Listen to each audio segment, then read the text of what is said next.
take a moment today to thank the boldness of our government and our shareholders. William Hamilton built his venture on the ashes of the Second World War. The copper mine he envisioned was ransacking the First Nations' ancestral territories, drawing the wrath of the local people. It definitely took nerves of steel to stay the course, despite all this hostility. Before long, in the face of William Hamilton's cold and uncompromising stance, the petitions and peaceful protests turned into sabotage, vandalism, and other criminal acts. The industrialists' private properties also encountered the wrath of the demonstrations. Carl Faubert, a veteran of the Korean War, was hired from Montreal as a private detective to shed some light on this whole thing. But at the end of his long journey to northern Quebec, the detective did not only encounter property damage, he also came face to face with the corpse of William Hamilton. The strangeness only kept building throughout the investigation. A powerful, unseasonable blizzard hit the region. Bodies frozen in unbreakable ice appeared. The local fauna began to act strangely and aggressively. Carl Faubert began to doubt his own sanity. The detective felt the weight of a gaze, as if he were at the mercy of a powerful, feral creature waiting for the right moment to attack. Carl's fear was taking over, overpowering his reason. He was giving in to delirium. In that instant, he thought that the dark waters of the lake might shield him from the shapes that pursued him. From there, he had a renewed hope in civilization, or whatever was left of it.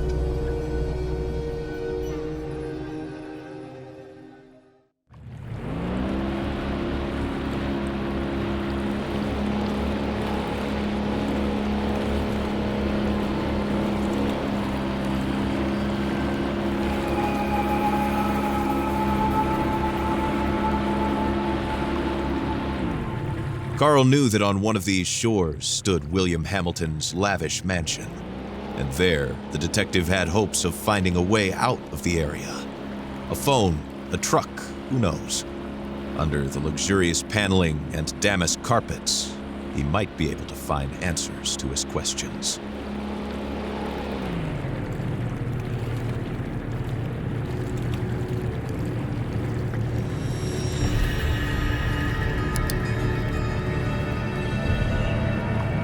The detective wondered about the floating debris. Had it drifted out from the shore, or had it been abandoned there in the middle of nowhere?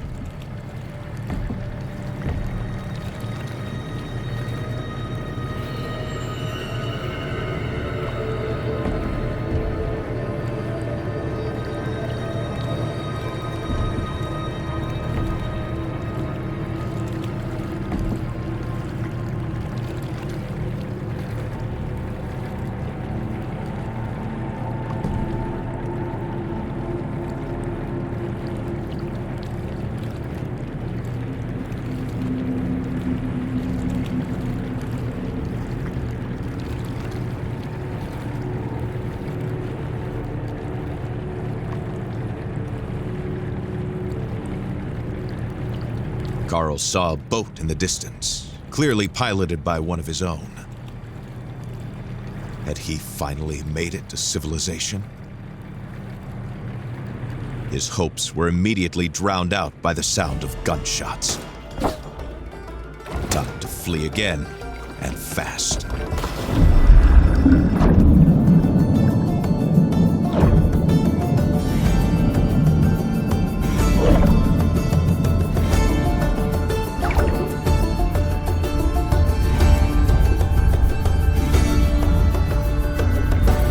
Carl swam without a thought, yet each stroke was desperate. The icy water and his wounds made him feel weaker and weaker. He had to get to shore.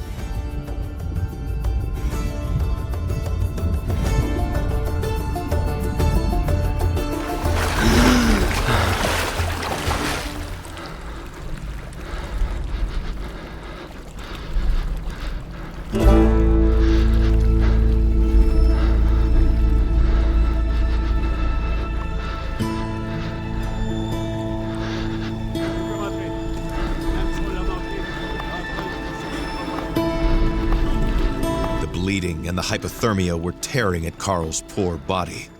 When he finally saw a light in the distance, he was filled with a faint sense of hope. Could it be a refuge?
Carl struggled to wake up. His makeshift bandages offered him little time. If he wanted to find the truth, he had to get to Hamilton Manor without delay.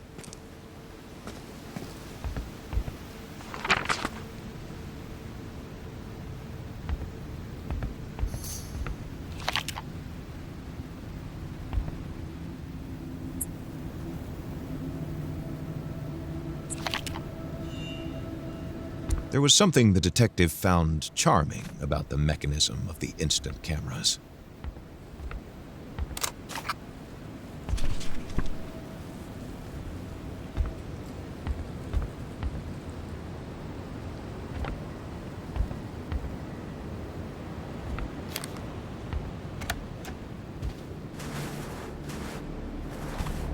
Carl left his refuge, knowing that he was headed to a more comfortable but otherwise ominous place, Hamilton's mansion.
The ice looked recent. Better not test it.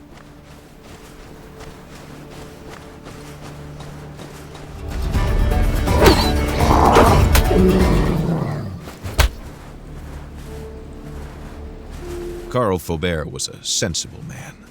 Attacking that wolf would not be among his smartest life choices.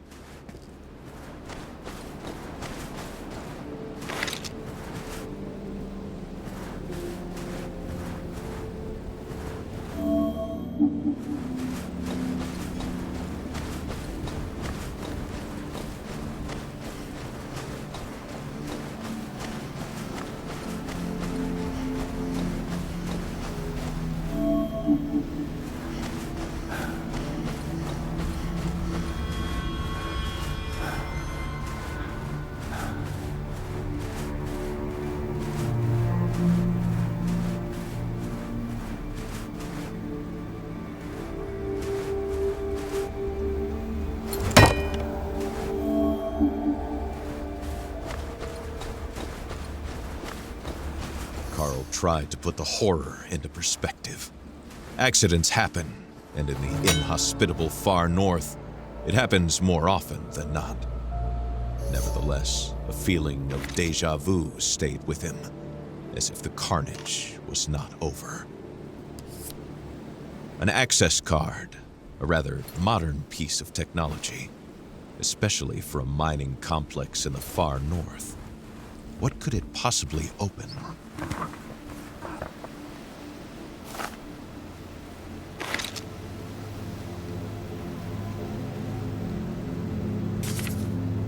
What were these mysterious fragments?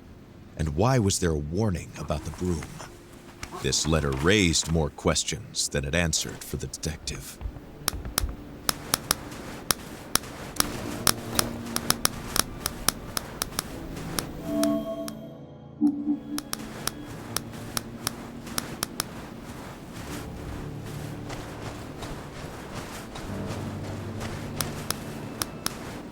Black crowberry has long been a part of the diet of the Innu of Quebec, who consumed it to protect themselves from the cold.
This was the mansion of the late William Hamilton. No doubt about it. There was no other rich industrialist in the area to have a sumptuous mansion built in the middle of nowhere.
Si vous entendez ceci, ce message est crucial.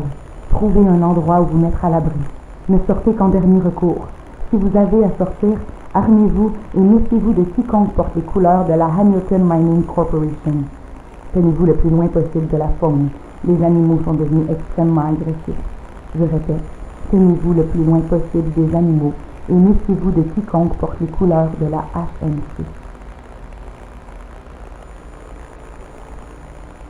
Si vous entendez ceci, ce message est crucial. Trouvez un endroit où vous mettre à l'abri. Ne sortez qu'en dernier recours. Si vous avez à sortir, armez-vous et méfiez-vous de quiconque porte les couleurs de la Hamilton Mining Corporation. Tenez-vous le plus loin possible de la faune. Les animaux sont devenus extrêmement agressifs. Je répète, tenez-vous le plus loin possible. Méfiez-vous de quiconque porte les couleurs de la HMC.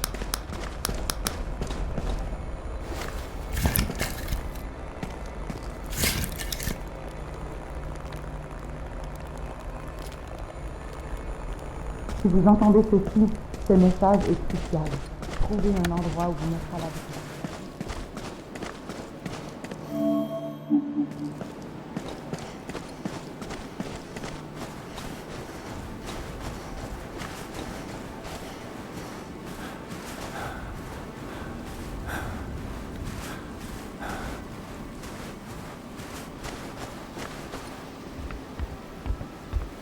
This letter, found in the cabin, mentioned a gazebo. The key to the mansion would likely be there.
With all this chaos, Carl was sensing a hurried departure.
Added to the mayhem was violence. Carl understood that a tragedy had occurred here. Carl could not decide which was more frightening, the mysterious impulse the inhabitants had to escape, or the inexplicable way in which their escape was interrupted.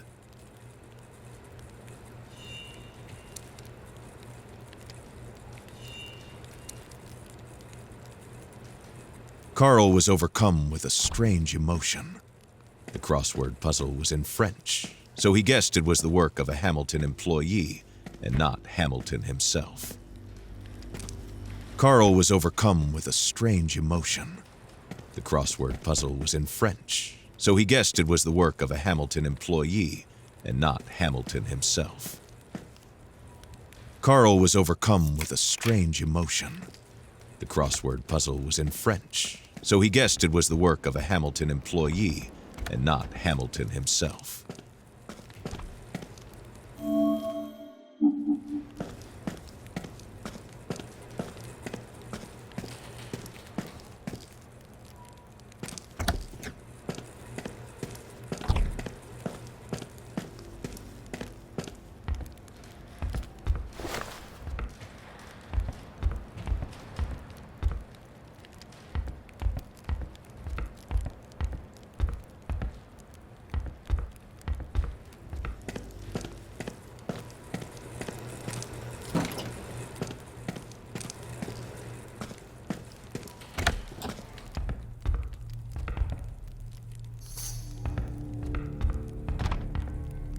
From a simple case of vandalism to a mysterious murder, Carl found himself right in the middle of a battlefield. What could possibly await him now?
Carl could feel his muscles weakening, his breath wheezing, his body going numb. What was happening to him?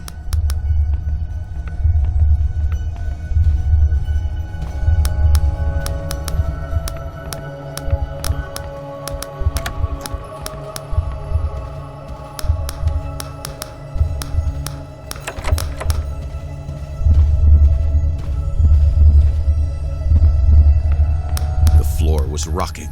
The walls seemed to be running from Carl's hands as he tried to steady himself. Something was not right. Carl's thoughts were twisting in his head, making him dizzy.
Struggling to move forward. His feet could hardly find their way in front of him. He doesn't know which way he came from or the way he's going. Everything seems to be going in a circle, a spiral carrying.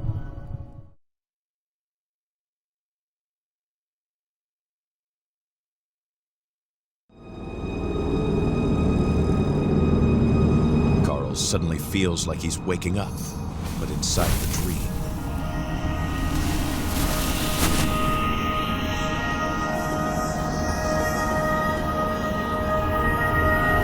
Cold hits him suddenly, like a bucket of freezing water. Had he completely lost it? Or was he supposed to accept the manor's strange architecture, suddenly leading him to the middle of nowhere? These imposing structures seemed to come from the depths of time, or from the moon landing, or even from his own mind, clouded after an afternoon nap. The detective had no idea how it worked, but the stones seemed to slide on the rails smoothly as soon as the totem pole was rotated.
not know how or why, but Carl sensed that something in this game had been completed, and now they wanted to lead him to this cabin.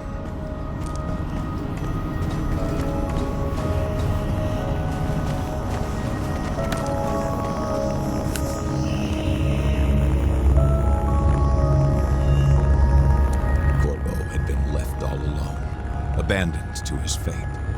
There was no longer anyone to rescue him from the torrent of hatred that swept away his heart.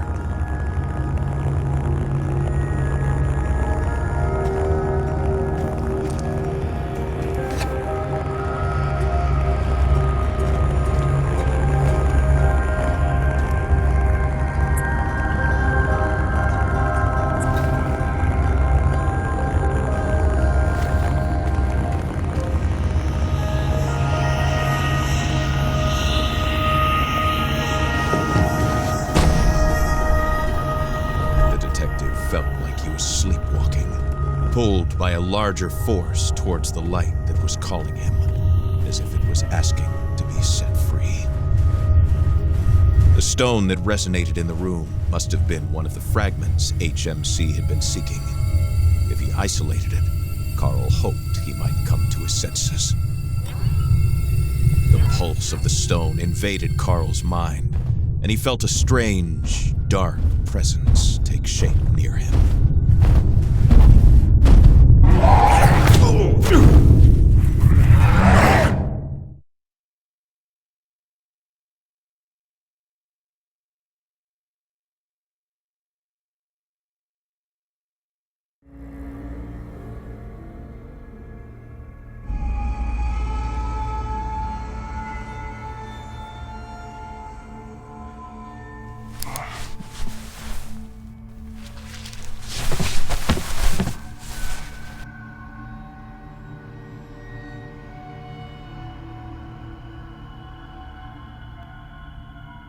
Carl could make out some trophies here and there that he had seen earlier in what seemed like a dream.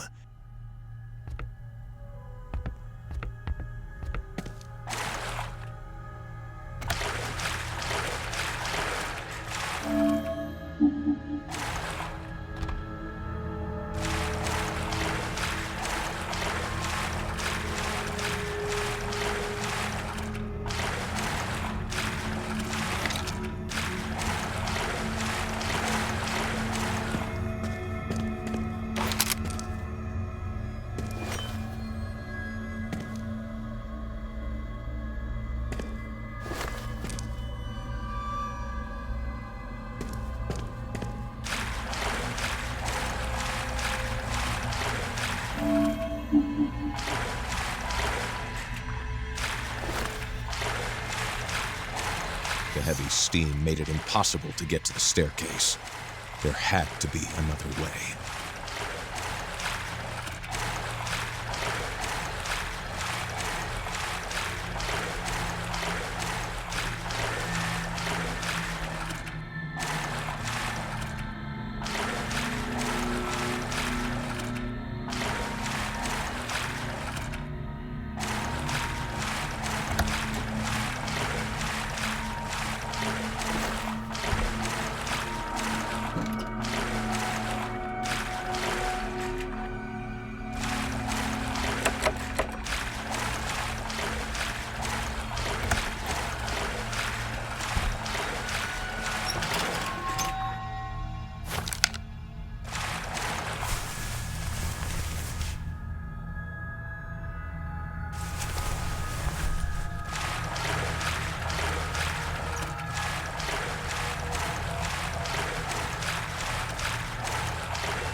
The whistle slowly dying down like a kettle going out meant only one thing for Carl. Mission accomplished.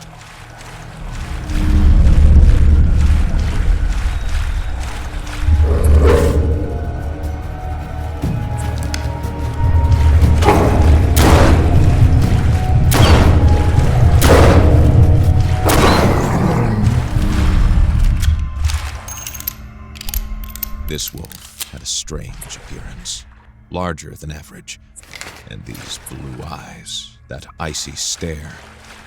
Carl felt an instinctive terror rise in him.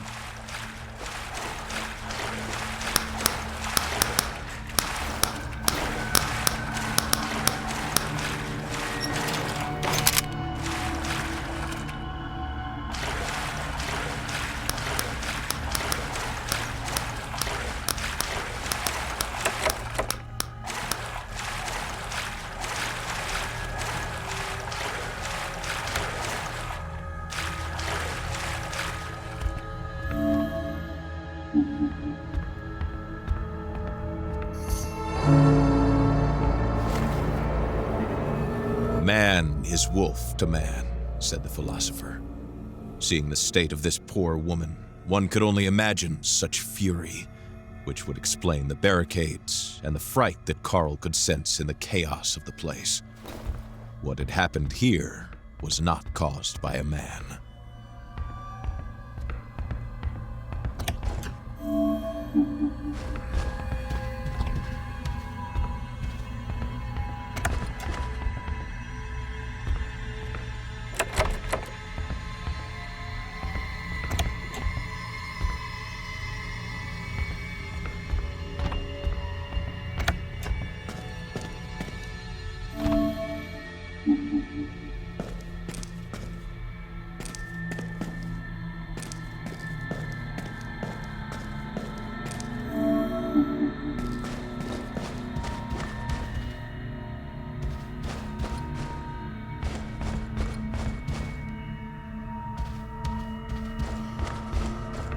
As he approached this room, Carl again felt an unpleasant sensation of energy, as if his entire being was bubbling on a molecular level.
From the sound of it, whatever had just fallen was monumental in size.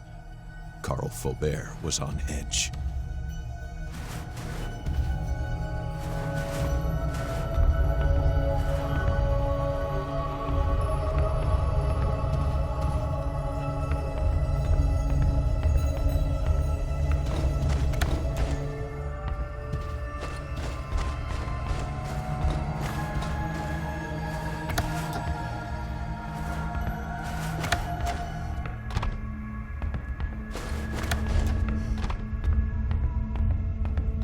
In this boudoir's former glory, you would have seen Lady Hamilton's refinement in every inch of the tapestry.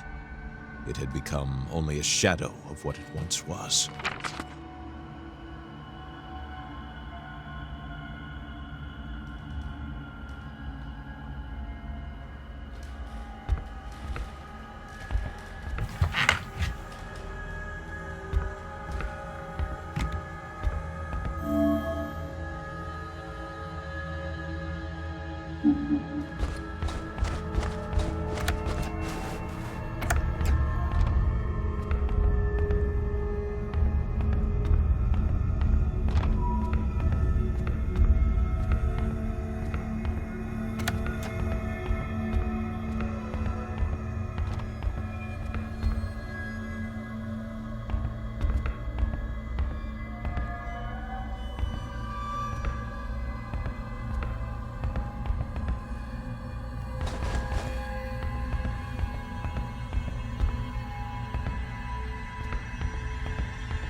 the shape of a wolf, but Carl Faubert knew instinctively that it was not a wolf.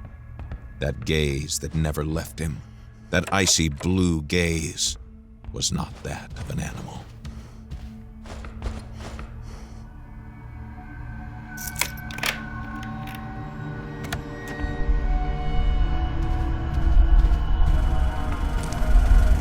Just a few days of renovation work and you'll finally have your very own projection, my dear. Aren't you going to say anything? There's nothing to say. Whatever do you mean? That room, it's not for me. Nothing has ever been. Come now, don't speak nonsense. You know I love you. As much as you love Cynthia? Who? I know about her, William. And I'm too weary to care. About anything. You're off your rocker. There is no Cynthia. Never mind. It doesn't matter.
was always harder when you could put a name to them.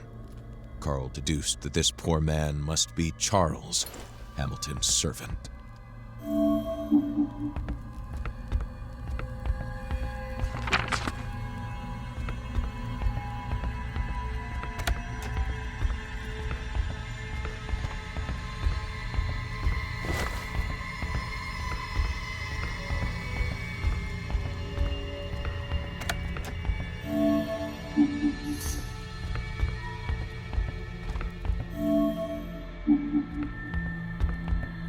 Whatever had forced its way through this wall was beyond the wrath of one man or group.